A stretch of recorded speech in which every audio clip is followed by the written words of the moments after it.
Salut à tous, c'est Chacha de la page Un bon livre à lire. Aujourd'hui, je vais vous parler de Bazar de Stephen King. Un bon livre. Je lui ai mis 16 sur 20. Pour moi, c'est un livre 100% King. Ça se voit, c'est de la description. Une montagne de descriptions entre les lieux, les personnages, les événements. Tout est décrit dans l'intégralité au point où on a l'impression d'être là, avec eux, plantés au beau milieu du village de Castle Rock. Castle Rock, c'est un tout petit village dans le Maine. Forcément, c'est du King. Il y a un petit vieux qui débarque et qui ouvre une boutique. Un petit vieux qui a personne qui a vu arriver, qui se demande qu'est-ce qu'il fait là.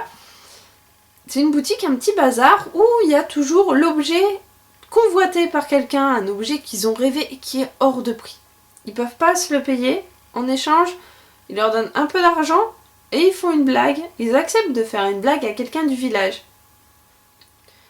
Donc le Land Gaunt, celui qui tient le bazar, il est vraiment un peu diabolique parce qu'il les pousse à faire des blagues à quelqu'un du village qui vont forcément créer des histoires. Ils cassent des carreaux, ils éclaboussent des draps avec de la boue, ils crèvent des pneus, ils font vraiment des trucs, voilà. Et ça crée des histoires sans qu'ils s'en rendent compte. Eux, ils sont contents, ils ont eu leur objet.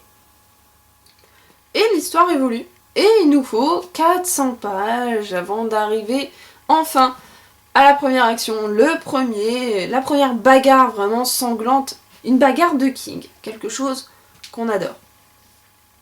Donc, si je peux dire, il est bien à lire. Pour moi, c'était surtout un challenge parce que lire un pavé de Stephen King, il faut s'accrocher. Beaucoup de descriptions, beaucoup trop de descriptions. À mon avis, certains passages inutiles pour l'histoire qu'il aurait largement pu oublier, qu'il n'aurait pas été obligé de publier dans son histoire.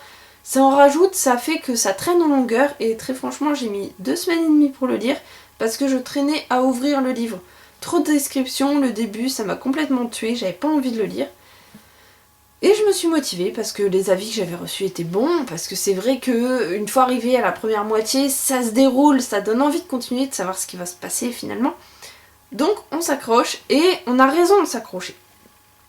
En gros, je vous le conseille, mais accrochez-vous. Surtout au début. Par curiosité, j'en ai profité pour regarder le film, Le Bazar de l'épouvante. Vieux film de 1993. Je dois dire qu'au niveau des acteurs, j'aurais peut-être pas choisi ceux-là. Ils sont convaincants, surtout le Land Gaunt, celui qui tient le bazar. L'acteur Max von Sydow est hyper convaincant. Je pense pas qu'on aurait pu trouver mieux comme acteur pour le faire. Les autres, par contre, voilà.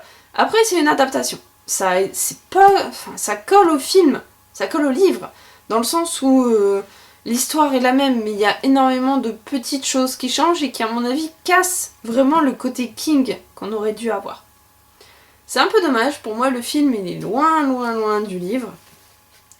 Ça a été un énorme ennui pendant 2 heures. Je me suis vraiment fait chier devant le film, c'est une catastrophe. Donc voilà, je vous conseille le livre, accrochez-vous. Moi je lui ai mis 16 sur 20, vous pouvez retrouver la critique écrite sur ma page Un bon livre à lire sur Facebook. N'hésitez pas, si vous l'avez lu, si vous avez envie de le lire, envoyez-moi un petit message, mettez un petit commentaire, j'y répondrai sans aucun souci. Voilà, je vous retrouve bientôt sur ma page Un bon livre à lire. Bye bye.